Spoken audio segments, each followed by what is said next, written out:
sassauci tsakanin da masu suka yanzu.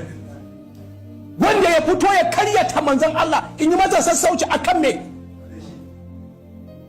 Wai dan kawai zai yaki ni ban yadda ba yana ka yakan yan izala bai ban yadda ba. Mu yake yakan addini, wanda yake yakan addini ina. Wato ni dai idan har zaka ce ba hadisi, to ni ina ganin cewa kaman ka ce mini ma ba alkur'ani. Kwarai kuwa, domin kusan ka ce mini kaman alkur'ani ma bai da tarihi, ina ya sauko, wa aka saukarwa, a ina ne aka saukar mishi, da ya farkon sarkowan aya nawa aka fara saukar mishi, ko kuma an yi shi ne a jillance aka kawo aka miƙa ma annabin. Hadisi ne duk yake yin wa'annan bayanin a namu fahimtar. Saboda haka ni a yanzu ina magana ne a madadin ire-irenmu wanda mu ba malamai ba ne, kuma mu ba ɗaliban ilimi ba ne, amma kuma mu musulmai ne wa'anda muna da kwaɗayi rahaman Ubangiji, muna kwaɗayi mu ma mu samu rahaman Ubangiji. So yanzu wannan abin da yake tafiya na masussukan nan ya zo yana ta sa mana shubha, yana sa mana contemplation a cikin zuciyarmu. Mu da muka sani cewa ana gaya mana hadisai sun nuna mana cewa idan ka rasu akwai tambayoyi da za a maka. Wane ne Ubangijinka? Wane ne annabinka? Wane littafi ne? Duk wa'annan masussuka, ina jin wani bidiyon shi ya ce ba wannan tambayan. To a takaice shi Qur'ani bai da history kenan? Qur'ani kawai an mulmula shi ne aka jefo kenan? To idan baka yadda da hadisan nan ba saboda kana tunanin wa'ansu ne suka harada suka je suka akwai wa'anda su ma su ne suka harhada alqur'anin bisa ga tarihin wanda muka samu kuma true hadisin ne. Idan ka cire hadisin to ina Qur'anin yake? Ni to me mutumin nan I don't know, cikin biyayya, ladabi da biyayya zan maka wannan tambaya. Yaya ne za mu yi ibadan nan ne? Don Allah, muna da tambayoyi a jahilce sun kai sama da 50 wallahi, wannan ni a jahilci na rashin fahimta na nake so yin masussuka cikin biyayya. Wallahi suna da yawa wanda suna ta sa mana shubha. Shi yasa har a some point sai in ga kawai cewa idan fa har muka zo duk a ce misali mutanenmu na Najeriya, musulman Najeriya yanzu su ce to sun yarda ba hadisi, kar a yi aiki da hadisi, to ni sai ina tunanin ma kaman mutumin nan zai zo ya fara ce mana to fa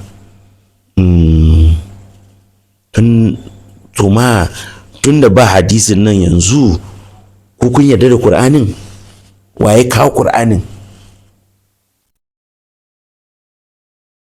Akwai tambayoyi da yawa. Idan kana cikin sallah yanzu fitsari ya kama ka, ko kuma kai fitsari, ko kuma bayan gari ya fito maka, ko kuma a'a kai tusa, shin yaya ne? Zaka bar sallan kenan ka je ka sake alaula, ko kuma a'a Qur'anin ya kawo a hakan? Ni na kasa gane abun nan, is confusing wallahi. Mutane da yawa suna contacting ina ne, menene a mafita ne ma wannan abun ne? Confusion ya shigo fa, akwai shubha. Malaman nan a fito don Allah a clarify mana. Ni dai ina tabbatar muku da cewa idan yau aka je tabbata cewa ba hadisi, ba a taɓa yin wani abu hadisi ba, to zan ce maka ba a taɓa yin wani abu alkur'ani ba. Inda har ba a taɓa yin wani abu hadisi ba, saboda ban san ya aka yi aka samu alkur'anin ba. Qur'anin ya aka yi ya zo? Yanzu misali mu duba, an nuna mana cewa wannan Qur'anin manzon Allah sallallahu alaihi wasallam yana zaune ya je kogon Hira, shine mala'ika Jibrilu ya zo mishi ya ce mishi ikra. Kaga mun samu tarihi, muna da basis na cewa Qur'ani ya fara zuwa manzon Allah a shekara kaza. Ga yanda ya fara, ya zo gida yana kaduwa, ya zo ya samu matan shi Khadija, ya ce mata kaza kaza kaza kaza, ya ce ta lullube shi. To kaga muna da history. To amma yanzu Qur'ani bai kama na waye Khadija ba, Qur'ani bai kama na waye Nana Aisha ba, Qur'ani bai kama na waye Abubakar ba, Qur'ani bai san wane ne Usman ba, wane ne Aliyu, wane ne Umar. Duk Qur'ani bai kama na ba a faɗan da malamai, tunda ni ba malami ba ne.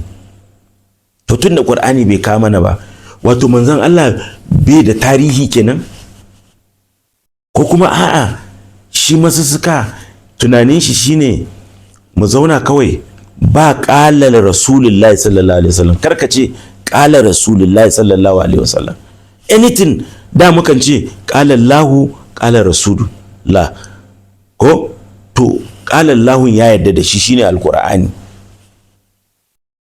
Kuma yawanci zaka ga ba manzon Allah ne yayi kaza ba, ya ce kaza ba, a Allah ne ya ce ka ce kaza ya rasulullah, kayi kaza kayi kaza ya bayanin wannan abun ka ce kar a ɗauke shi.